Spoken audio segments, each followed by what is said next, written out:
How I imported my second JDM car. Part 1, the decision. With an enormous amount of legal JDM choices from 2008, which car did I pick? My Van-Fave Toyota Vellfire, or the legendary Skyline R35 GTR debut? Maybe the stonking V8 launch of the Lexus ISF? Nope! Boomer-spec Honda Japan Marketing GE6. That's the 1.3 liter engine with CVT. Yes, I did get the marketing material Honda, complete with the didn't know it existed Honda Skyroof. I secretly want the glory of machines hailing from Initial D or Van Culture, but I'm quite content to sip fuel in JDM style with the sun beaming through the roof. How can that be your decision? ETC カードが挿入されていません。 The $5,000 question. While I was happy with the previous yellow GD3 purchase, the process lacked formalities. A fully detailed invoice, confirmation of shipping directly to my house, and consistent communication are the points I was looking for. It's a fair demand when you're shelling out that much coin. A local Honda Fit group led me to a new import broker that addresses this demand gap. You mentioned a new kid earlier who told you about the new Honda Fit? Right. Price and reliability were big deciding factors, with my budget set square at $5,000 landed in Canada. This filtered my choices down to Honda Fits and Toyota Vits. Ultimately, the Honda Fit won out due to much better interior packaging. GDs are priced lower than GEs, but are just as plentiful. I was shooting for the stars with my select choice at Honda Fit RS. GE8 with manual transmission in the same Helios yellow pearl, but reality opened me up to anything from Honda Fit. Bidding. A total of 8 different auction lots came through before I pulled the trigger. Number 1 auction lot, a GE8 RS high grade 4.5 with decent mileage and CVT, was priced out of budget at a starting bid of 290,000 yen. Number 2 auction, a GE7 1.3 liter engine and all-wheel drive for excellent winter traction would have been under budget, but black wasn't my favorite color and was looking for something with higher options like automatic climate control and Honda Smart Key. Bid number 3 was a GE6 1.3 liter with a high grade 4 and only 56,000 kilometers, but in the end, You deserve better.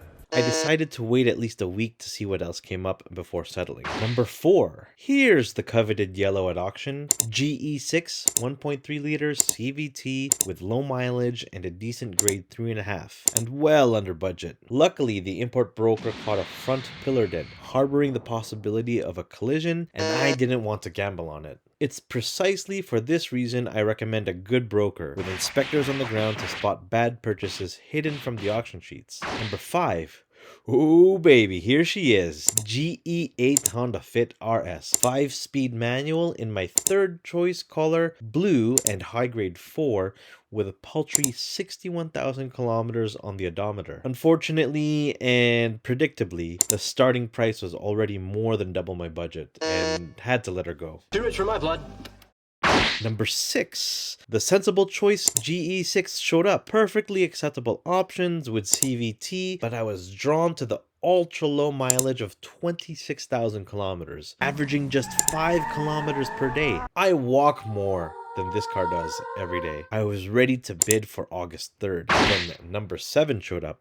With nearly the same specs as number 6, this GE7 trumped it with all-wheel drive and a still perfectly low 35,000 kilometers. With this auction finishing one day earlier on August 2nd, number 6 became my backup bid.